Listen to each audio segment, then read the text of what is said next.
Perlu kita ketahui bahwa sebatas cinta saja itu bukan pembenaran bahwa hal tersebut diridhoi oleh Allah Subhanahu wa taala. Kita sepakat rasa cinta dari Allah. Jangankan rasa cinta, rasa benci dari Allah. Semua hal yang kita alami itu dari Allah Subhanahu wa taala. Ya sama, maksiat juga dari Allah ciptakan, kan begitu akidah Ahlussunnah wal Jamaah. Namun yang perlu kita ingatkan, tidak semua rasa cinta diridhoi oleh Allah Subhanahu wa taala. Bisa jadi cinta itu dari syaitan. Makanya Nabi mengatakan, cinta yang sejati adalah hubbu fillah wa bughdhu fillah. Cinta karena Allah dan benci karena Allah Subhanahu wa taala. Jadi tidak semua rasa cinta itu diridhoi oleh Allah. Cinta yang diridhoi Allah hanya yang karena Allah. Dan ini pertanyaan yang bagus dan sebagai pendalaman dari apa yang belum tadi saya jelaskan.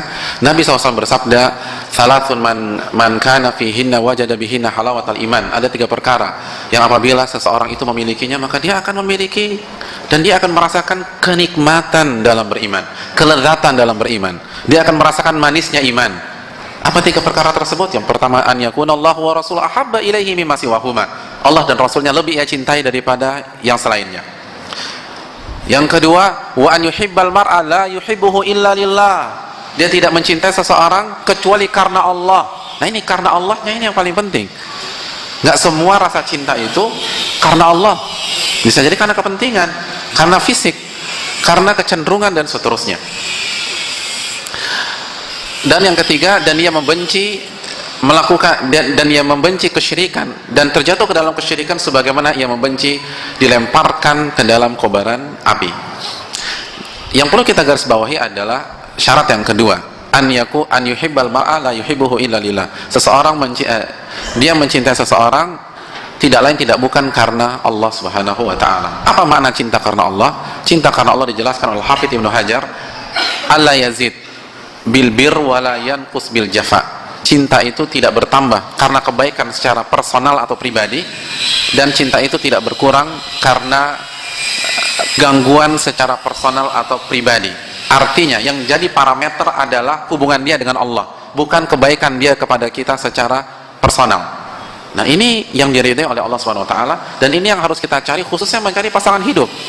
Kita harus mencari orang yang mencintai kita karena Allah Subhanahu wa taala. Dan kita bangun rasa cinta kita karena Allah. Karena Ibnu Qayyim mengatakan, seseorang yang suka kepadamu karena sesuatu, maka dia akan pergi darimu kalau sesuatu itu hilang. Itu pernyataan Ibnu Qayyim. Dan saya ingin bertanya, kalau seseorang suka dengan kita karena masalah dunia kita, dunia itu fana atau kekal? Fana, maka siap-siap saja ditinggal oleh dia. Suatu saat dia akan meninggalkan kita. Jadi kalau orang suka dengan kita karena kecantikan kita saja, maka hati-hati ketika kita sudah tidak cantik, kita sudah keriput, kita sudah vertigo, lalu migrain dan lain seterusnya. Komplit ya, vertigo, migrain, kesian, Masya Allah. Jadi hadirin yang dirahmati oleh Allah Subhanahu wa taala, cinta karena Allah. Nah, kan pertama kali jatuh cinta, kita masih bingung, ini cinta karena apa? Nah, dan benarkah kita mencintai dia karena Allah? Sekali lagi, orang yang sedang jatuh cinta susah berpikir objektif. Maka pada saat itu tanya kepada Allah, minta petunjuk kepada Allah, istikharah kepada Allah Subhanahu wa taala. Mungkin itu yang bisa saya sampaikan.